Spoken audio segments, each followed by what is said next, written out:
Assalamualaikum warahmatullahi wabarakatuh. Perkenalkan, nama saya Muhammad Nurkolis. Di sini saya mengampu prodi untuk PKN kelas 7A dan 7B. Oke anak-anak, mari kita belajar terkait pendidikan kewarganegaraan. Untuk yang pertama kita belajar dari bab 1 dulu yang akan menerangkan terkait perumusan dan penetapan Pancasila sebagai dasar negara. Dalam bab ini kita akan belajar 3 subbab. Yang pertama adalah perumusan Pancasila, yang kedua adalah penetapan Pancasila sebagai dasar negara, dan yang ketiga adalah semangat pendiri negara terkait dengan pembentukan Pancasila. Yang pertama terkait perumusan Pancasila, kita ketahui bersama Pancasila itu dibuat pada sidang BPUPKI mula-mula tanggal 1 Maret yang dibentuk 1 Maret tahun 1945, di mana dalam pembentukan itu KRT Rajiman Widyodiningrat diangkat sebagai ketua. Dan pada saat itu juga KRT Widyodiningrat itu juga menyampaikan bahwa apa sekiranya dasar untuk kita mendirikan suatu bangsa. Nah, mulai dari situ sidang-sidang dimulai. Yang pertama dimulai pada tanggal 23 April, yaitu dengan dilantiknya anggota BPUPKI yang berjumlah 62 orang dari warga negara Indonesia saat itu pribumi karena belum terbentuk negara, dan ditambah 7 dari Jepang. Setelah itu pada tanggal 29 Mei 1945 mulailah sidang pertama digelar, dan di situ M. Yamin mengungkapkan dasar-dasar untuk berdirinya suatu negara atau yang ke depan akan menjadi Pancasila. Yang pertama adalah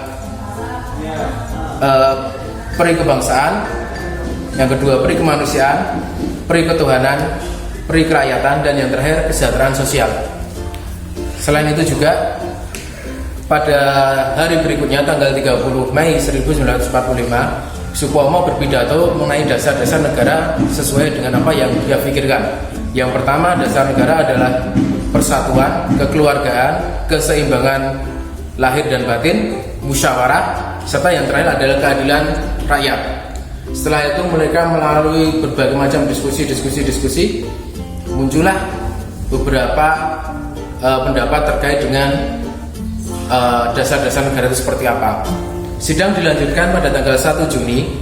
Dalam sidang tersebut Insinyur Soekarno pertama kali berpidato terkait bagaimana dasar negara, dan tercetuslah nama Pancasila. Panca yaitu 5, sila yaitu artinya tatanan atau suatu dasar-dasar yang akan menjadikan negara ini ke depan seperti apa. Pada saat itu Soekarno juga merumuskan seperti apa Pancasila versi dari Soekarno. Versi dari Soekarno yang pertama adalah nasionalisme, yang kedua internasionalisme atau bisa kita sebut juga dengan kemanusiaan, setelah itu mufakat atau demokrasi, setelah itu kesejahteraan sosial, dan yang terakhir ketuhanan yang berkebudayaan. Disinilah muncul Pancasila versi Soekarno dengan ketuhanan yang berada di paling bawah. Setelah itu dalam sidang BPUPKI pada tanggal 1 Juni itu juga terdapat kesepakatan bahwa semua itu akan menjadikan dokumen awal teks untuk proklamasi. Selanjutnya pada tanggal 22 Juni 1945 dibentuklah Panitia 9 yang menyepakati berbagai hal terkait dengan dasar-dasar dari negara dan pembentukan negara. Beberapa hal itu yang akan disepakati adalah pembentukan dasar hukum, terbentuknya negara ini seperti apa. Pada saat itu beberapa menyatakan bahwa dasar-dasar itu dari Pancasila tadi menjadi beberapa sebutan. Seperti Soekarno menyebutnya dengan istilah Mukodimah, terus Yamin menyebutnya dengan Piagam Jakarta, dan Wiryo Sanjaya menyebutnya dengan Gentleman of Agreement. Itu adalah sebutan-sebutan dari teks yang awalnya itu berwujud yang akan diwujudkan menjadi Pancasila. Selanjutnya penetapan Pancasila sebagai dasar negara. Kita ketahui bersama Pancasila sebagai dasar negara mempunyai beberapa step.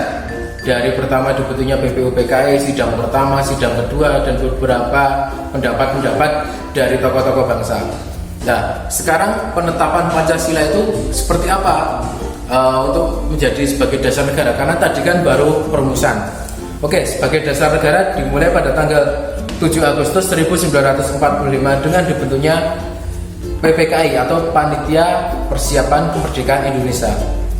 PPKI tersebut dengan istilah lain Dogoritsu Zunbeinkai itu dibentuk untuk persiapan setelah BPKI dibubarkan.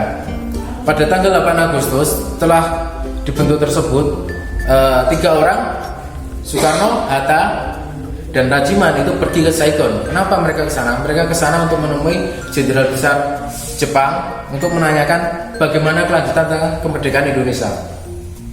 Setelah bertemu dengan Jenderal Besar tersebut, mereka pulang ke Indonesia pada tanggal 14 Agustus dan mengumumkan bahwa akan segera merdeka Indonesia ini.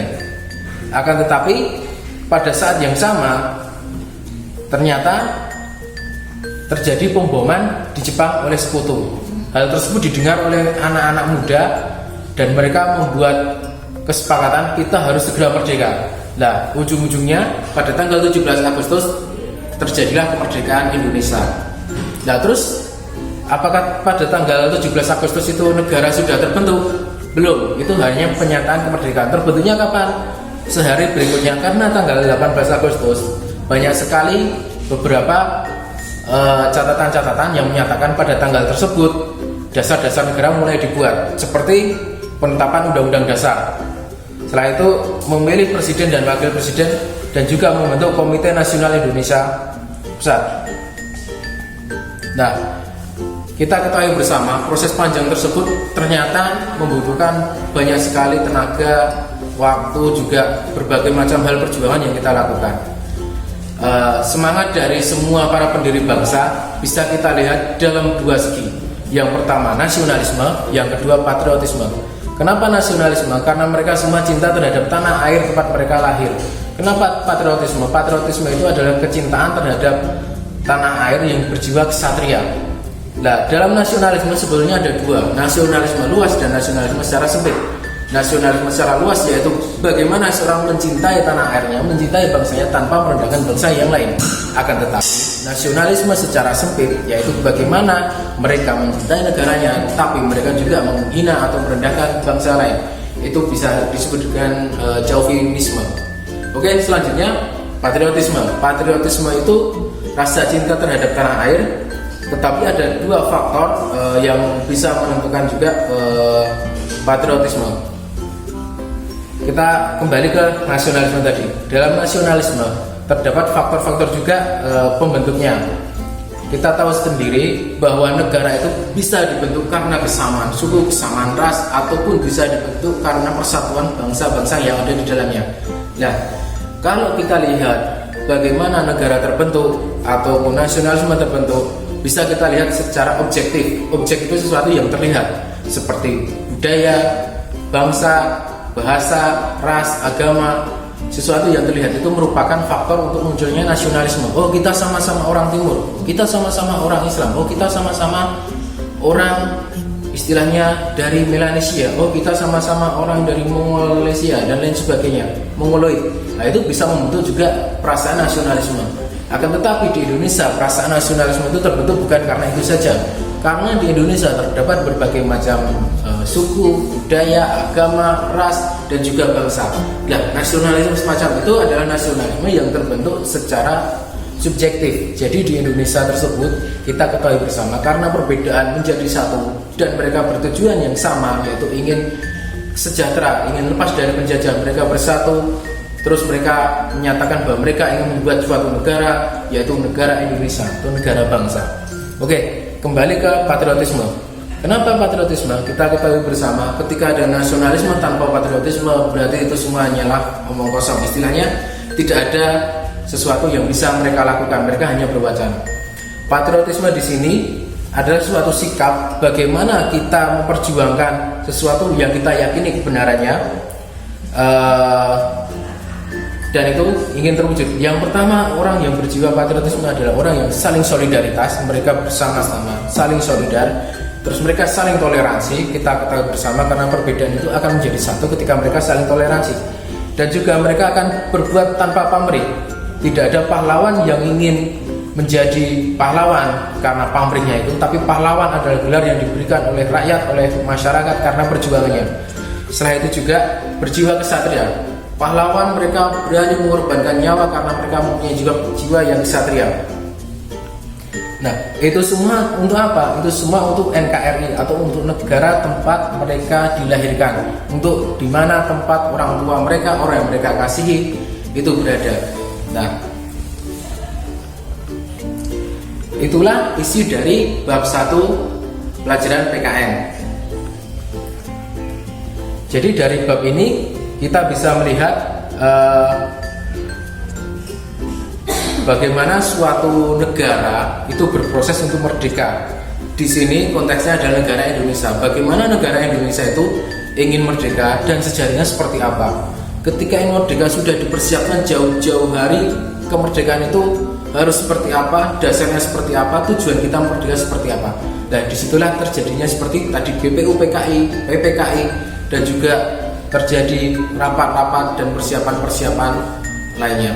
Mungkin itu materi untuk bab 1 kali ini. Nanti akan kita sambung untuk materi bab 2. Nanti akan ada tugas-tugas untuk memperdalam materi ini.